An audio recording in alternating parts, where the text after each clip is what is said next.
ultravioleta es una radiación mucho más energética que el visible y por eso es que es peligroso para nuestros ojos, por ejemplo. Para nuestra piel es malo exponerse a la radiación ultravioleta.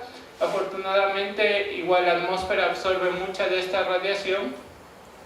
Pero si vemos a nuestra galaxia, si nosotros podríamos observar en el ultravioleta en la noche, veríamos algo así que es nuestra galaxia. Aquí pueden observar otras estructuras que nosotros no observábamos en el visible, y estas estructuras se observan debido a que se llevan a cabo procesos mucho más energéticos. Esta radiación, cuando nosotros observamos en esta radiación, estamos viendo procesos mucho más energéticos que los que dan lugar a la radiación en el visible, por ejemplo. Y aquí también tenemos la radiación que es mucho más energética, que es la radiación de rayos gamma.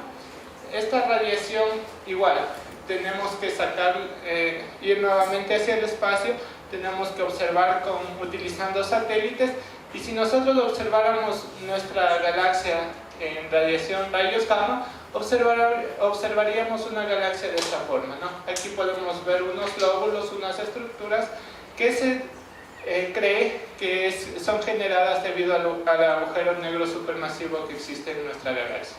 Entonces ahora tenemos ya la foto completa del universo. Estamos observando tanto en bajas energías como en altas energías, y utilizando toda esta información podemos entender cómo funciona nuestra galaxia. Cómo funciona nuestra galaxia y cómo funcionan las otras galaxias, ¿sí?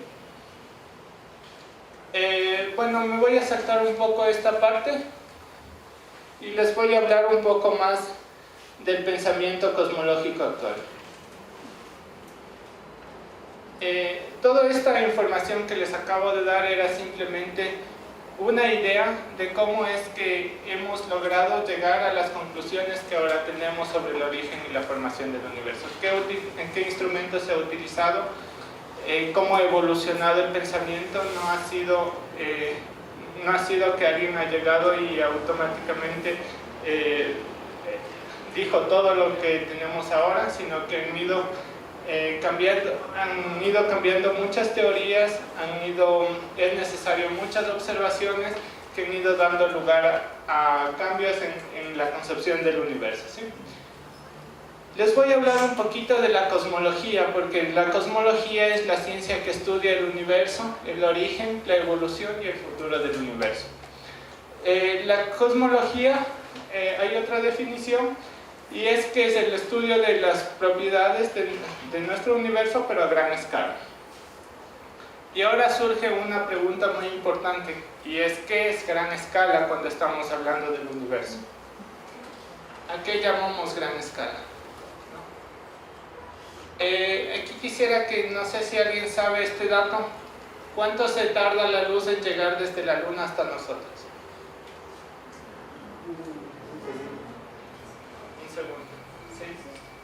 ¿A qué distancia está la luna más o menos? 380.000 kilómetros. Sí, justamente eso, 380.000 kilómetros, eso significa aproximadamente 1.2 segundos luz. Es decir, 1.2 segundos luz no es una unidad de tiempo, es una unidad de distancia, ¿sí? 1.2 segundos luz significa 1.2 segundos viajando a la velocidad de la luz. ¿Y cuál es la velocidad de la luz? Sí, 300.000 kilómetros por segundo. Entonces imagínense, en 380.000 kilómetros, que es más o menos la vida útil de un motor de un auto, la luz tarda en recorrer toda esa distancia tan solo un segundo. La luz que nos llega de la luna se demora un segundo en llegar a nosotros. Es decir, que cuando nosotros observamos la luna, no estamos viendo cómo la luna es en este momento, sino cómo fue hace un segundo. Estamos viendo hacia el pasado, no estamos viendo en el presente. Si nos vamos un poquito más allá, tenemos el Sol. El Sol es la estrella más cercana y es la responsable de la vida dentro de nuestro planeta. El Sol se encuentra más o menos a 150 millones de kilómetros de distancia, Y estos 150 millones de kilómetros de distancia en unidades luz significa 8 minutos luz. Es decir, la luz que nos llega del Sol no nos está llegando instantáneamente, sino que viaja a 150 millones de kilómetros y eso significa 8 minutos luz. Como se dan cuenta, son distancias extremadamente grandes, estamos hablando de apenas minutos luz y ya son millones de kilómetros. Si nos vamos un poco más allá y vamos a las distancias del sistema solar, nos vamos a dar cuenta, por ejemplo, que Júpiter al Sol tiene 5 unidades astronómicas y del Sol a la Tierra es una unidad astronómica. Bueno, una unidad astronómica en realidad se define como la distancia que existe desde el Sol hacia la Tierra, y esos son los 150 millones de kilómetros, y Júpiter se encuentra 5 veces más alejado que nosotros del Sol. Entonces pueden hacer cuentas qué tan grande es, ¿no?, esa distancia. Saturno. ¿Cuánto era la distancia del Sol a la Tierra? Una unidad astronómica. ¿Y la unidad astronómica cuánto era? 150 millones de kilómetros. ¿Esa distancia es tomada desde el centro del Sol o desde...? Es la distancia media en realidad, porque nosotros cuando estamos girando alrededor del Sol lo estamos haciendo una elipse. La elipse es casi circular, pero sí tiene unas pequeñas diferencias, ¿no? Entonces lo que se toma como unidad astronómica es la distancia media, que son 150 millones de kilómetros. O sea, Igual. Disculpe la pregunta, ¿y la desviación sería, o sea, cuál es la distancia, el tiempo más, o sea, la distancia más alta, la más baja? Está más o menos en un 2 o 3% de la distancia. O sea, la elipse en la que nosotros estamos girando es casi circular. Ajá, si no hay mayor diferencia. En la Luna la distancia es un poquito mayor. Me parece que va de los 360 hasta casi los 400.000 kilómetros. Ajá. Entonces sí hay un poquito más de diferencia. La distancia media igual es 380.000, pero de ahí se va moviendo, ¿no? Bueno, pero la distancia media se la conoce como una unidad astronómica. Luego tenemos, por ejemplo, a Saturno, que se encuentra a 10 unidades astronómicas. Imagínense, si la luz en que nos llegue desde nosotros hasta la Tierra tomaba 8 minutos luz, a Júpiter ya le tomaría 40 minutos más o menos, a Saturno le tomaría 1 hora 20 minutos, 1 hora 30 minutos aproximadamente. Y por ejemplo, a Neptuno, que es el planeta más alejado, está a 30 unidades astronómicas, ¿no? Entonces, multipliquen 30 por 150 millones de kilómetros y a esa distancia se encuentra el Sol de Neptuno, por ejemplo, ¿sí? Entonces, son distancias extremadamente grandes. ¿Creen que a esto nosotros podríamos llamar gran escala en el universo? Todavía no. Bueno, esta es la nave espacial más alejada de la Tierra construida por el hombre. Es la Viajero, la Voyager. Se encuentra más o menos a 141 unidades astronómicas. Apenas está saliendo de nuestro sistema solar, ¿sí? Es una distancia extremadamente grande. Ha viajado durante más de 40 años y no ha salido de nuestro sistema solar, ¿sí? Para que tengan una idea de lo que vamos a hablar después. Todas las estrellas que nosotros observamos en una noche despejada, no solo en la ciudad, sino en un lugar fuera de la ciudad sin contaminación lumínica, pertenecen a nuestra galaxia, ¿sí? Como si alguna vez han ido al campo, observan muchas estrellas muy tenues. Todas esas estrellas pertenecen a nuestra galaxia. De toda esa infinidad de estrellas que ustedes pueden observar, la estrella más cercana, sin considerar al Sol, se encuentra a 4 años luz de distancia, 4.22 años luz de distancia. Eso significa 4.22 años viajando a 300.000 kilómetros por segundo. Esa es la distancia que nos separa de nosotros hacia la estrella más cercana. Entonces, como se pueden dar cuenta, ya ni siquiera los minutos luz, los años luz, es una buena unidad para nosotros poder medir escalas en el universo. Tenemos que inventarnos algo que se llama un parsec. Un parsec equivale a 3.26 años luz de distancia. Es decir, más o menos es la distancia que nos separa de aquí a la estrella más cercana. Aproximadamente, ¿no? Y ahora vamos un paso más allá y vamos a considerar nuestra galaxia, la Vía Láctea, como un todo.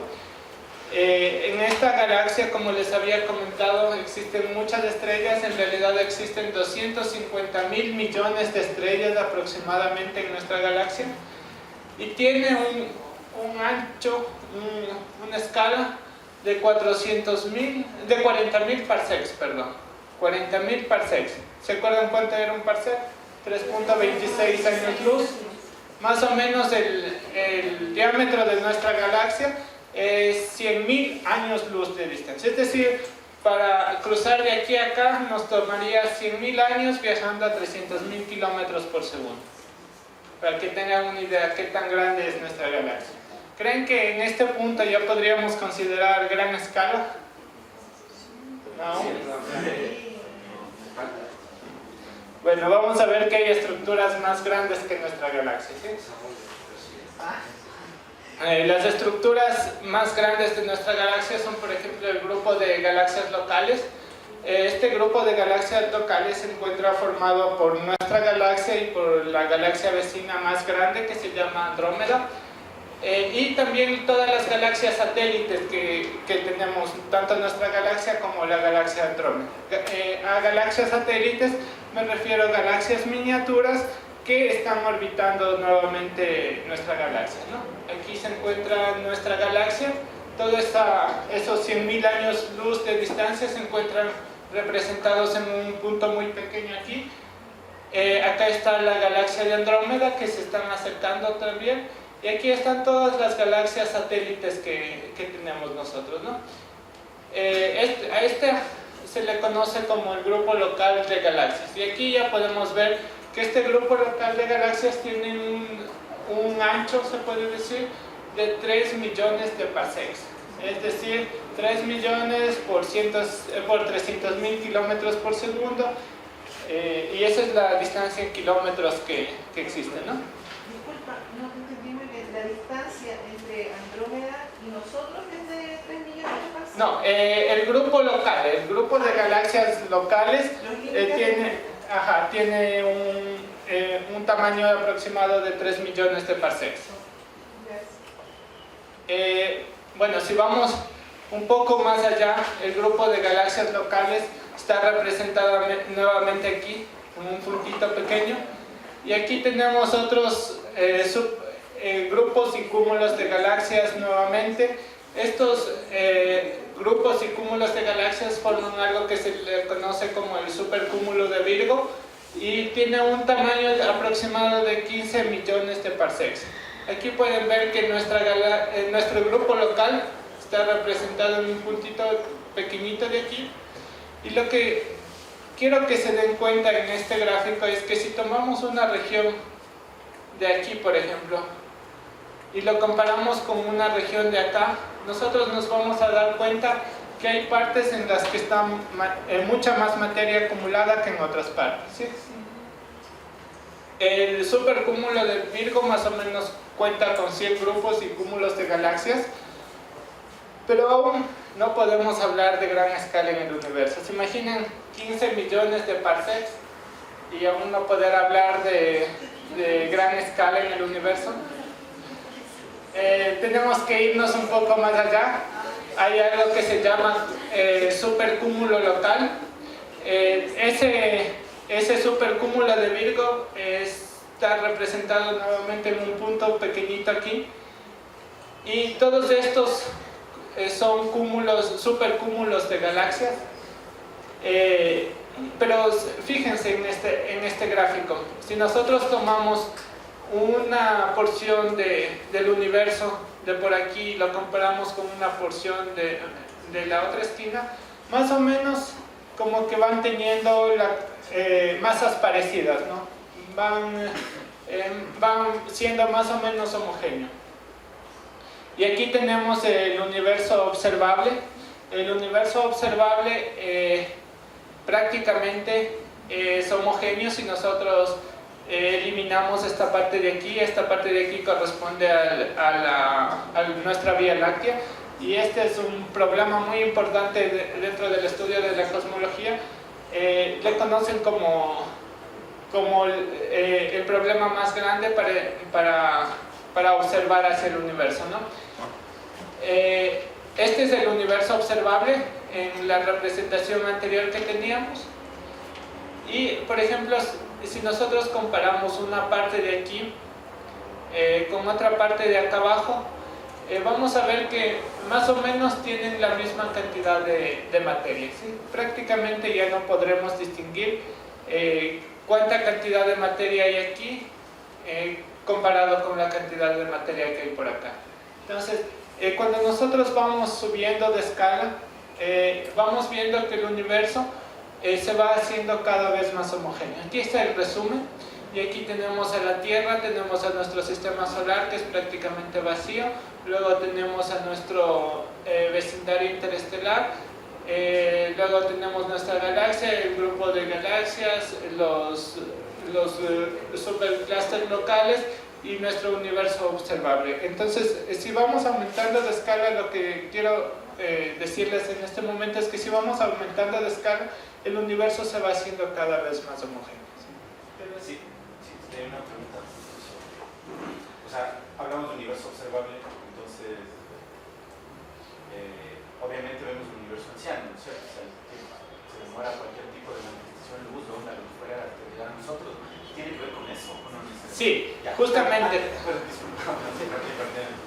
O sea, en base a eso nosotros proyectamos algo como el estado actual del universo. O sea, ¿se puede hacer eso? Sí, ya le vamos a explicar un poquito más adelante. ¿Ya?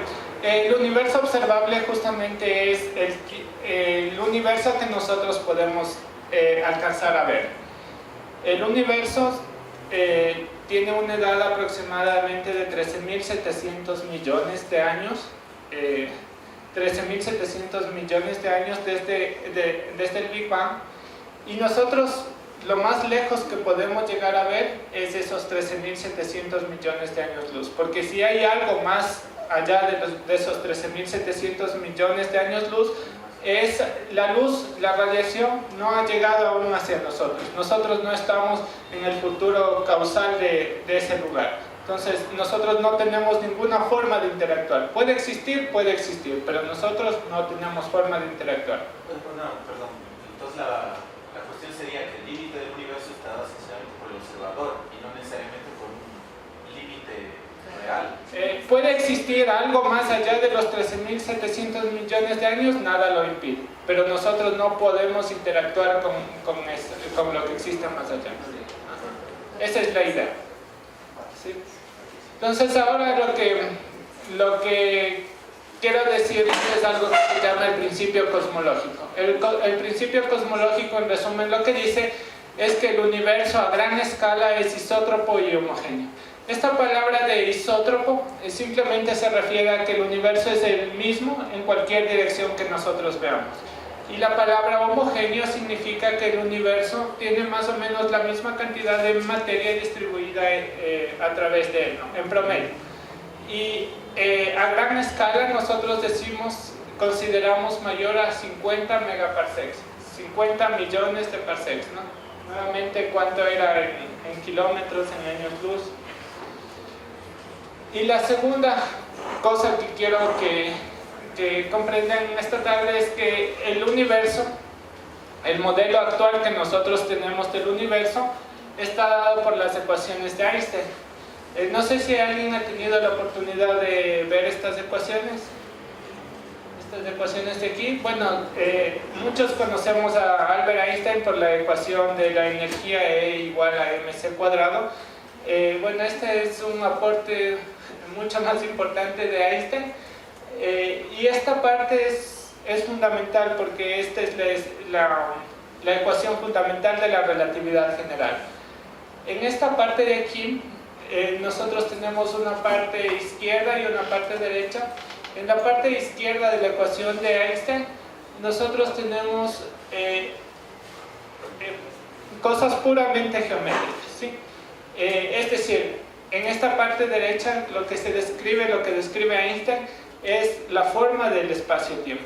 A partir de Einstein, el espacio y el tiempo vienen a ser una sola entidad, ya no es como en Newton que se podía desacoplar fácilmente el espacio y el tiempo. En Einstein el espacio y el tiempo vienen a ser una sola identidad, y esta parte de aquí, la parte izquierda de la ecuación de Einstein, lo que nos dice es la forma del espacio-tiempo. Son características puramente geométricas del espacio-tiempo, y en la parte derecha lo que nos dice es el contenido de materia y energía del espacio-tiempo, ¿sí? Entonces, para que quede claro, en la una parte nos dice, está la parte de la geometría del espacio-tiempo, y en la otra parte está el contenido de materia y energía. Como se pueden dar cuenta, aquí hay un igual. Esto lo que significa, lo que nos dice la interpretación física que nosotros tenemos, es que la materia y la energía del espacio-tiempo le dice cómo curvarse al espacio-tiempo, y la curvatura del espacio-tiempo le dice cómo moverse a la materia, ¿sí? Entonces es una relación unívoca. El espacio-tiempo se curva de acuerdo a cuánta materia, cuánta energía tenga en él, y todo lo que se mueve, todas las partículas que se mueven, incluso la luz, se mueven de acuerdo a la curvatura del espacio-tiempo.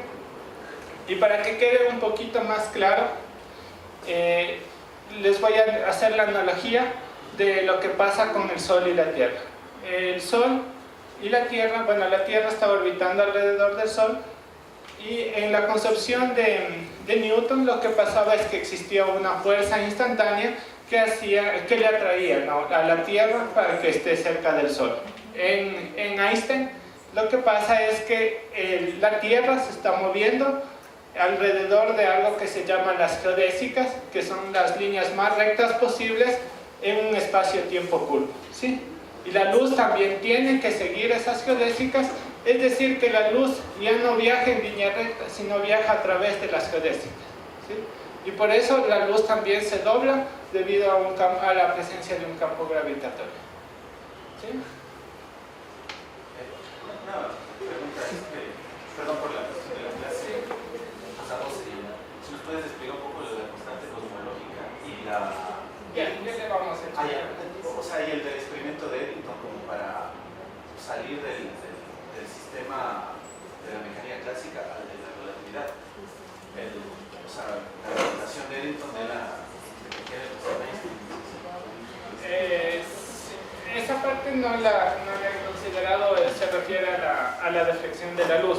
Esta parte no está considerada, pero más tardecito le muestro, ¿ya? En este momento vamos a ver un poquito de la teoría del Big Bang. Ya les he dicho que el universo a gran escala es isótropo y homogéneo. El otro principio es que el universo está descrito por las ecuaciones de Einstein, y con esto nosotros podemos estudiar la evolución del universo. La teoría del Big Bang en realidad es una teoría a la que le falta el Bang, le falta el estallido inicial. La teoría del Big Bang lo que nos explica es la evolución del universo a partir de ciertas condiciones iniciales, que son un universo muy denso y caliente, que luego se fue expandiendo y se fue enfriando, ¿sí? Entonces lo que nos hace falta de la teoría del Big Bang es el Bang. Bueno, ¿sí? Hay algunas ideas erróneas de la teoría del Big Bang, se cree que al inicio hubo una explosión. En realidad no hubo una explosión, sino hubo una expansión. Muchas veces, para hacer una analogía, para tratar de entender con esta teoría, lo que nosotros pensamos es en un globo que le pinchamos y explota, y a partir de ahí se generó el universo. Eso es erróneo. En realidad debemos pensar como un globo al que le vamos inflando y el universo se va expandiendo, ¿no? También tendemos a imaginar la singularidad como una pequeña bola de fuego. En realidad nosotros estamos estudiando cómo empezó la singularidad y bueno, todavía hay ideas que se están barajando dentro de esta posibilidad, ¿sí? ¿Qué pasó en el Big Bang? ¿Qué pasó y cuándo pasó en el Big Bang? En realidad, como les había comentado, la evolución del universo dice que a partir de ciertas condiciones iniciales, que son un universo muy denso y caliente, el universo se fue expandiendo y debido a esa expansión el universo se fue enfriando y se fueron formando las estructuras. ¿Cuándo pasó? Bueno, primero se formaron los protones, neutrones, electrones, átomos, luego esos átomos se fueron uniendo, se fueron formando hidrógeno, helio, luego se fueron formando estructuras más grandes como estrellas y galaxias, luego se formó nuestro sistema solar, los planetas y bueno, ahora estamos en la Tierra, ¿no? Aquí está la línea del tiempo del universo, cómo evolucionó el universo. Nos encontramos en esta parte de acá. Hacia acá, si nos movemos en esta dirección, vamos atrás en el tiempo y por ejemplo aquí podemos ver que nosotros nos encontramos en una edad de expansión acelerada del universo, a la que le hemos denominado producto de la materia oscura. Pero si nos vamos un poco más atrás en el universo, vamos a ir viendo que las estructuras son cada vez más homogéneas, se puede diferenciar menos las estructuras. Llegamos a la época en la que se formó la primera estrella. A partir de aquí nosotros conocemos prácticamente cómo fue evolucionando todo el universo, porque nosotros tenemos información a partir de aquí. Aquí tenemos algo que se llama la edad oscura. Esta edad oscura significa que el universo, nosotros no podemos tener información porque el universo era demasiado caliente para formar estrellas, pero fue luego del último, del last scattering que dio origen al CMB. Nosotros en realidad tenemos una foto del universo cuando apenas tenía 380.000 años. Esta foto del universo, cuando el universo tenía 380.000 años, fue obtenida gracias a la medición de la radiación cósmica de fondo. Y en esta radiación cósmica de fondo lo que nosotros podemos apreciar es que el universo, cuando tenía esta edad, era muy homogéneo, apenas tiene unas fluctuaciones de 10 a la menos 5 grados Kelvin, es decir, toman a 1 grado centígrado y lo parten 1.000.000 de veces, toman 10 partecitas de esas, y esa es la diferencia entre la parte más fría y la parte más caliente del universo, ¿sí?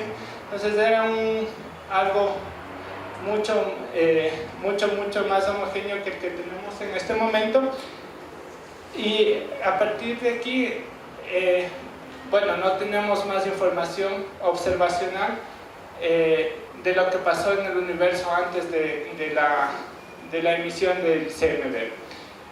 Antes de la emisión del CMB se cree que tuvo lugar una época inflacionaria. Esta época inflacionaria se cree que debió pasar debido a que resuelve varios de los problemas que tiene la teoría del Big Bang, y ya la vamos a ver un poco más adelante, ¿sí? Entonces, en resumen, nosotros vivimos en un universo con estructuras como las observamos hoy, con galaxias, con supercúmulos y estrellas y todo. Antes tuvimos un universo muy homogéneo. De eso tenemos una prueba observacional, que es el CMB, que salió cuando el universo tenía apenas 380.000 años. Estos 380.000 años en la escala del universo es una fracción muy pequeña para que tengan una idea. Si nosotros dijéramos que los 13.700 millones de años son 100 años en la vida del hombre, estos 380.000 años serían apenas 2 segundos, ¿no? Entonces nosotros tenemos información cuando el universo estaba recién creándose. Y bueno, atrás de eso tendríamos que hacernos la pregunta: ¿qué fue lo que en realidad pasó en el universo para que sea de esa forma? ¿Sí? Entonces, como les había dicho, los postulados de la cosmología son que para grandes escalas el universo es isótropo y homogéneo. El contenido de materia del universo puede ser descrito utilizando un fluido barotrópico. Bueno, esa dejémoslo a un ladito. Y que la dinámica de la evolución de la geometría está dada por las ecuaciones de Einstein, como ya les había comentado. Bueno, aquí les voy a complicar un poquito más la vida, y es que esto es cómo describir, esta es la concepción matemática del universo que tenemos hoy, ¿sí? Esta es algo que se llama la métrica de Friedman, la métrica de Robertson y Walker, y esta fórmula de aquí lo que nos dice es la forma del universo, la forma que tiene el universo. Entonces, si nosotros vamos resolviendo estas ecuaciones de Einstein, vamos a encontrar que tenemos 3 posibles universos. Un universo plano, como el que tenemos acá. Este omega se puede decir que es un parámetro que nos dice qué tan plano es un universo. Cuando omega 0 es igual a 1, tenemos un universo plano. Cuando omega 0 es menor que 1, tenemos un universo abierto, como una silla de montar más o menos. Y cuando tenemos el omega 0 mayor que 1, tenemos un universo cerrado, ¿sí? Entonces, esos 3 posibles, hay 3 posibles universos, como les había dicho, matemáticamente son los 3 posibles. Sin embargo, y debido a las observaciones, se cree que nosotros vivimos en un universo plano. Si hubieses dado la conferencia hace 15 días, les hubiese dicho casi con seguridad que el universo en el que vivimos es plano, pero hace 15 días más o menos salió una noticia en la que aún no se define si el universo es totalmente plano, ¿sí? Si estamos en un universo plano o si estamos en un universo con una pequeña curvatura. Entonces, si ustedes se ponen a imaginar, nosotros podemos tener esferas de cualquier tamaño, y cada una de esas esferas va a tener una diferente curvatura. Igual nosotros podemos tener sillas de montar de cualquier curvatura, y cada una de esas va a ser diferente, ¿sí? Pero sin embargo tenemos una sola opción para que el universo sea plano. Entonces eso representa un problema, entre comillas, dentro de la cosmología, y es: ¿por qué el universo es plano? ¿Por qué justamente es plano? ¿Por qué no es curvo? ¿Por qué no es abierto? ¿Por qué no es cerrado? ¿Sí? ¿Por qué es plano? Y ese es uno de los grandes misterios de él. ¿Qué implicaciones tiene en términos del espacio el hecho de ser plano? Bueno, que más o menos se aproxima a lo que teníamos antes de Einstein, ¿sí? Se puede, que funciona la relatividad especial, por ejemplo, que la luz viaja prácticamente en línea recta, cosas así, ¿sí? Las geodésicas son prácticamente líneas rectas y cosas así.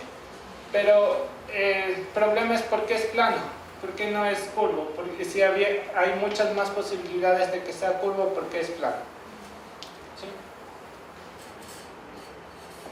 Otro problema, y es justamente lo que les había comentado, es por qué el universo es tan homogéneo. Eso también representa otro problema dentro de la relatividad. Como les había comentado, si nosotros vemos al cielo, nosotros estamos viendo al cielo cuando observamos el CMB a 13.700 millones de años, y nosotros vemos que en todas las regiones del universo es casi casi homogéneo, que apenas tiene fluctuaciones de 10 a la menos 5 grados Kelvin. ¿Por qué es tan homogéneo? Nosotros cuando observamos el CMB podemos separar en más o menos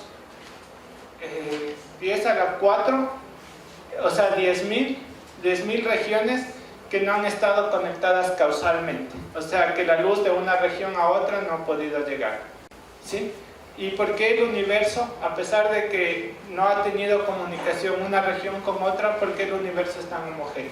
Eso también es otro problema que la teoría del Big Bang clásica no ha podido solucionar. Bueno, en 1982, no hace mucho tiempo, llegó alguien que se llama Alan Guth y propuso una teoría complementaria a la teoría del Big Bang y que explicaba muy bien por qué el universo es plano y por qué el universo es homogéneo, por qué vemos unas diferencias tan pequeñas de temperatura, ¿no? Alan Guth propuso que las condiciones iniciales que se tienen en el Big Bang fueron dadas debido a una época inflacionaria que fue previa al Big Bang. ¿Cómo se da esa época inflacionaria? Es simplemente una expansión muy rápida en un tiempo muy pequeño. Ocurre en un intervalo de 10 a la menos 37 a 10 a la menos 32 segundos y el universo se expandió de 10 a la 40 a 10 a las 100 veces, ¿sí? Es una expansión extremadamente rápida, exponencial y muy grande, ¿sí? Para entender un poquito más de esta época inflacionaria, lo que tenemos aquí es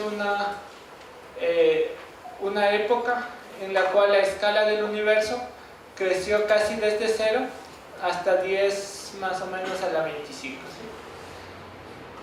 ¿sí? ¿Cómo resuelve esa expansión tan rápida y en un intervalo de tiempo tan corto los problemas que nosotros habíamos dicho, que es que el universo sea tan homogéneo y que el universo sea plano? Y es justamente así. Si nosotros nos imaginamos un globo y una hormiga dentro del globo, si el globo tuviese un radio de 10 centímetros, probablemente la hormiga vería un universo curvo, ¿sí?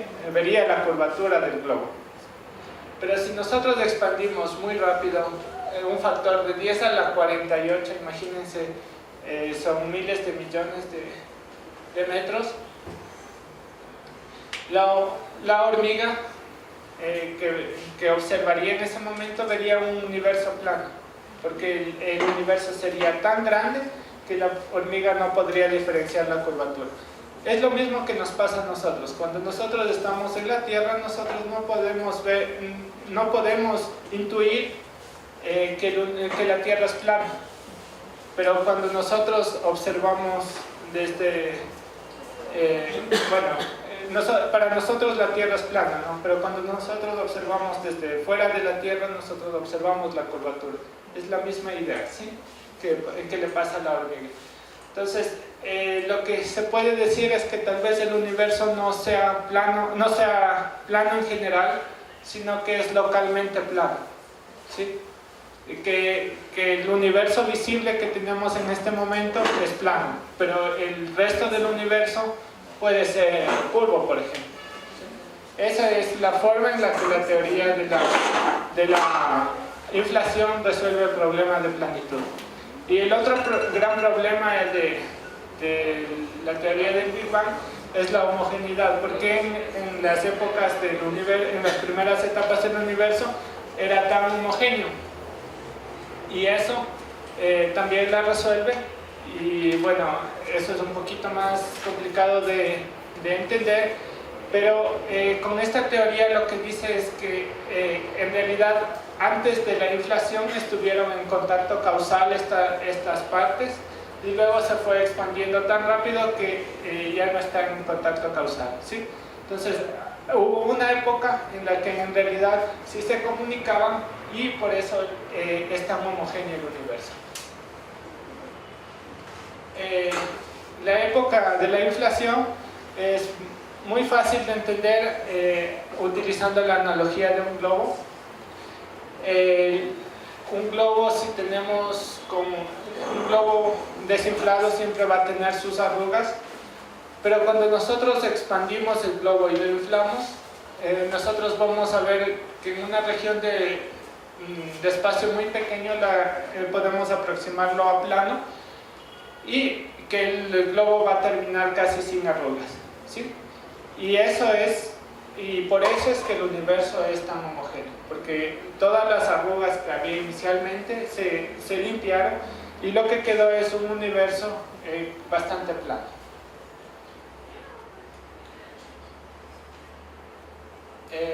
Bueno, ya les había explicado el problema de la planitud, porque el universo es plano. Como les había dicho, consideramos una superficie curva, la expandimos en un factor extremadamente grande y se verá localmente plano. Ahora, bueno, todo esto que les he contado de la cosmología, les he contado teóricamente, ¿no? Si se han fijado, no les he dicho que a partir de estos datos podemos deducir tal cosa, sino toda esta parte ha sido bastante teórica, pero hay pilares fundamentales, hay observaciones que demuestran que el universo en realidad es como lo estamos describiendo en este momento. Esas observaciones se las conoce como los 3 pilares observacionales de la cosmología, y es que el universo está en expansión, la radiación cósmica de fondo, lo que ya les había comentado anteriormente, y la nucleosíntesis primordial. Vamos a ir poco a poco, ¿ya? La expansión del universo se refiere a la ecuación de Hubble, y lo que nos dice es que mientras más alejado esté un objeto, se va a expandir más rápidamente, ¿sí? Y esto, lo que es la analogía nuevamente que se hace es como un globo. Si nosotros tenemos un globo de 10 centímetros y ponemos 2 marcas en ese globo y luego lo inflamos, mientras más lo inflemos, los puntos se van a ir expandiendo cada vez más rápido, ¿sí? Eso se puede deducir de la parte teórica, y se ha observado, esta fue la primera observación de la expansión acelerada del universo. Se observa que los objetos más lejanos se expanden cada vez más rápido. Como les había dicho, eso es la ley de Hubble.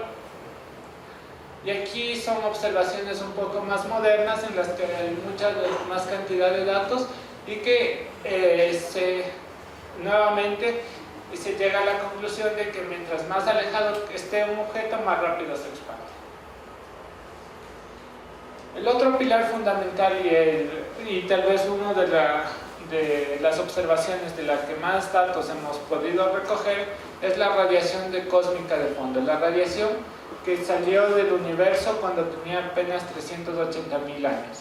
Esta radiación se produjo debido a que el momento que un protón y un electrón se unen, queda un exceso de energía, y ese exceso de energía es emitido como un fotón. Es lo mismo que pasa en el Sol. Cuando un electrón y un protón se unen, hay un exceso de masa, y ese exceso de masa es emitido por un fotón, ¿no? Se llama fusión nuclear. Eso es algo así, algo parecido pasa en el universo primordial, solamente teníamos protones, teníamos electrones, y se iban uniendo y iban emitiendo estos fotones. Estos fotones han sido vistos por satélites, y aquí tenemos el universo como era cuando tenía 380.000 años. El universo tiene una temperatura de 2.72 grados Kelvin, y la diferencia de temperatura entre las regiones más azules y las regiones más rojas es 10 a la menos 5 grados Kelvin, como les había comentado. A partir de estas observaciones y comparando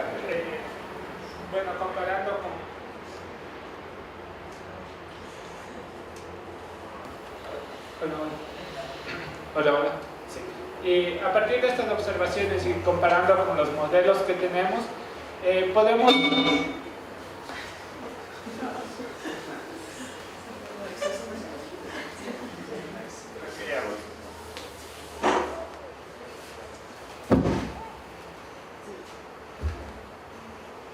Como les había dicho, a partir de las observaciones y comparando con los modelos teóricos que tenemos, podemos deducir gran cantidad de información de cómo es el universo. Podemos deducir la constante de Hubble, la cantidad de materia que existe en el universo, tanto materia bariónica, materia oscura, energía oscura, ¿sí? Todo eso podemos deducir a partir de estas observaciones. Son bastante precisas. Gracias. Y bueno, en realidad no la observamos como les había mostrado acá, ¿no? Sino observamos primero nuestra galaxia, porque nuestra galaxia emite estas longitudes de onda, y para obtener el mapa anterior nosotros tenemos que hacer una limpieza de todos estos datos que están de más, ¿no? Primero tenemos que hacer la limpieza de del polvo de la galaxia, tenemos que hacer la limpieza de fuentes puntuales, y utilizando catálogos que se han realizado, tenemos que hacer la limpieza de fuentes extragalácticas en radio y todos los objetos compactos. Y luego de restar toda esta información, nosotros podemos ver el mapa este de acá, ¿no? Entonces es un proceso bastante complicado. Y lo que nos dice el patrón que nosotros observamos en el CMB es que el universo es aproximadamente plano. Si el universo fuese curvo, podría ser curvo cerrado o abierto, nosotros veríamos un patrón del CMB totalmente diferente al que observamos en este momento. Este es el patrón que observamos hoy en día. Este sería el patrón que observaríamos si el universo fuese abierto, y este es el patrón que observaríamos si el universo fuese cerrado. Como pueden ver, son muy distinguibles, y lo que nos dice es que el universo es aproximadamente plano, ¿sí? Como les había comentado en esta parte de la radiación cósmica de fondo, los experimentos empezaron en 1992 con un satélite que se llama el COBE. Luego hubo el WMAP en el 2003, y recientemente en el 2013 tenemos datos del satélite Planck. El satélite Planck ya dejó de funcionar en el 2015, pero los datos aún se están procesando, se están validando, y a partir de aquí nosotros podemos obtener gran cantidad de información del universo, de cómo es en realidad el universo. Y comparando con los modelos teóricos, nosotros teóricamente podemos predecir con la métrica que les había explicado antes, podemos predecir cómo sería la radiación cósmica de fondo, cuál sería su espectro y cuáles serían sus multipolos. Y esta de aquí, la línea continua, es la predicción teórica, y los puntitos rojos que ustedes observan son los valores observacionales con sus barras de error. Entonces son más o menos 2500 puntos que coinciden casi totalmente, y con sus barras de error que son imperceptibles, ¿sí? Entonces, para que se den cuenta que nuestro universo aproximadamente en realidad es como el que se está describiendo teóricamente. Acá nuevamente este es cómo sería el universo. Este es la radiación de cuerpo negro. Esta es la parte teórica y esta es la parte observacional, igual nuevamente con sus barras de errores. Esta es la última derivación de los parámetros del universo que se tiene en este momento. Fue hecha por Planck, por la colaboración Planck. Fue hecha el año anterior, en el 2018. Y aquí nosotros podemos ver que la edad del universo aproximada es de 13.797 millones de años. También podemos ver la cantidad de energía oscura, de materia oscura que tiene el universo. Y aquí está el resumen de esos datos, ¿sí?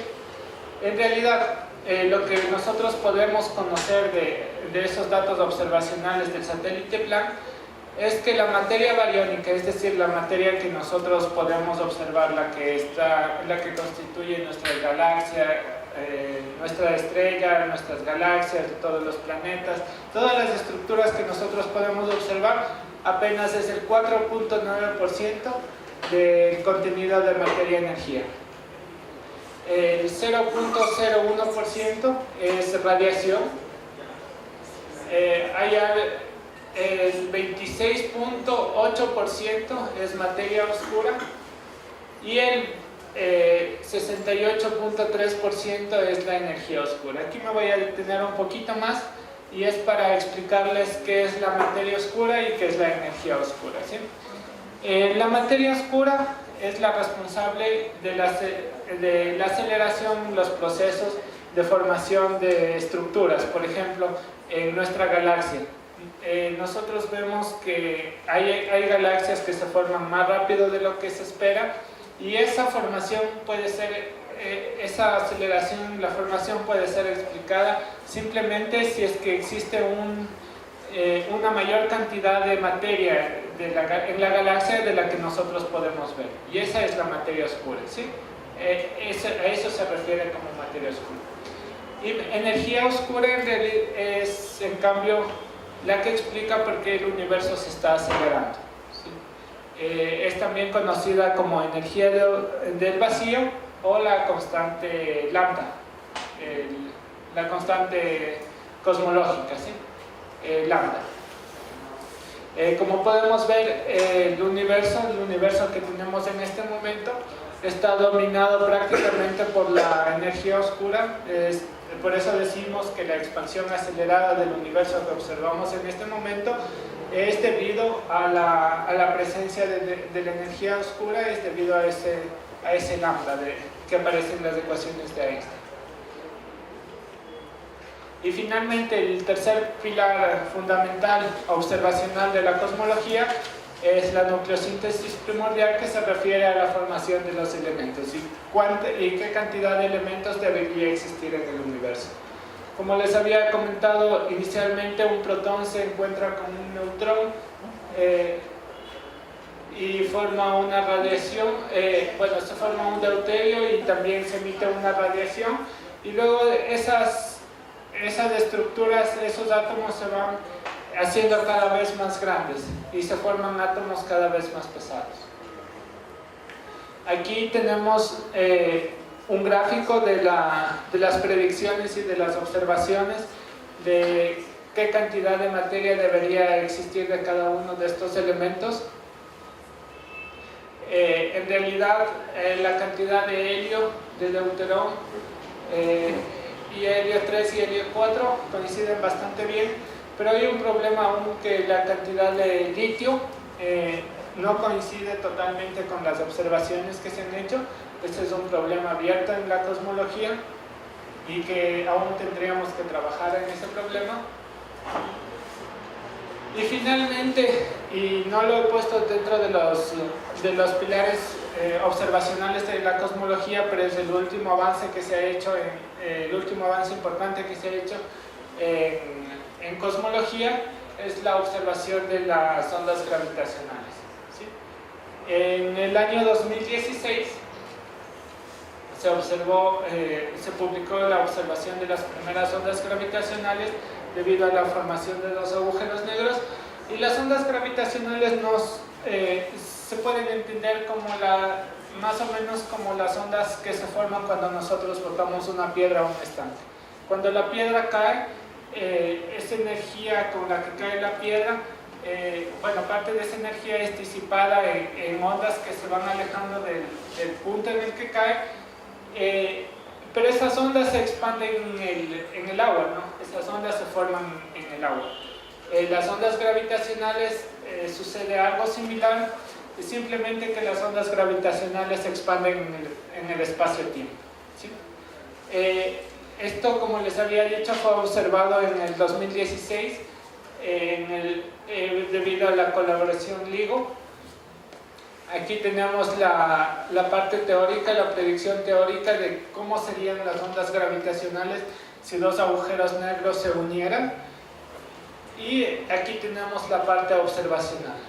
Fueron observadas en dos observatorios diferentes, entonces tenemos un 99% de certeza de que esas ondas gravitacionales que observamos fueron formadas a partir de la unión de dos agujeros negros.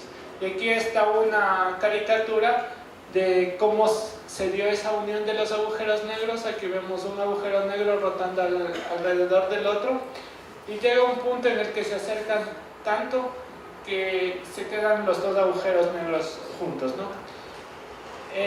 Pero bueno, a la final esas ondas gravitacionales son energía. Entonces, ¿de dónde provino esa energía? Lo interesante de este descubrimiento es que los agujeros negros iniciales tenían masas de 36 y 26 masas solares respectivamente, pero el agujero negro final tenía una masa de 62 masas solares. Eso significa que hay una diferencia de 3 masas solares entre las masas de los agujeros negros iniciales con la masa del agujero negro final. Y todas esas 3 masas solares fueron despedidas en forma de ondas gravitacionales, ¿sí? Entonces se irradiaron 3 masas solares en ondas gravitacionales. Para que tengan una idea de cuánta energía es eso, multipliquen 3 masas solares por la velocidad de la luz elevado al cuadrado, ¿no? Toda esa cantidad de energía fue irradiada en ondas gravitacionales. Pero hay aún algo un poco más interesante, y es que ¿de dónde se formaron esos agujeros negros? ¿Cómo estaban esos agujeros negros de 36 y de 29 masas solares? Bueno, no les voy a explicar un poco esto porque me llevaría mucho tiempo, pero una forma de formar los agujeros negros es debido al colapso gravitacional. Cuando una estrella es muy masiva y termina su vida, explota y se forma un agujero negro. Pero esos agujeros negros estarían más o menos por aquí. O sea, sí, un ratito.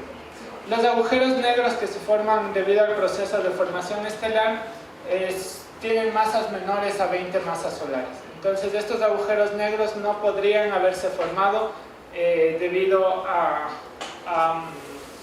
estos procesos, sino que podrían ser agujeros negros primordiales, agujeros negros que se formaron al inicio del universo, ¿no? Es que tú dices que una estrella se torna masiva antes de colapsar, ¿cierto? No, una estrella masiva explota y puede recolapsar en un agujero negro. Ya, una estrella masiva. ¿Qué es lo masivo?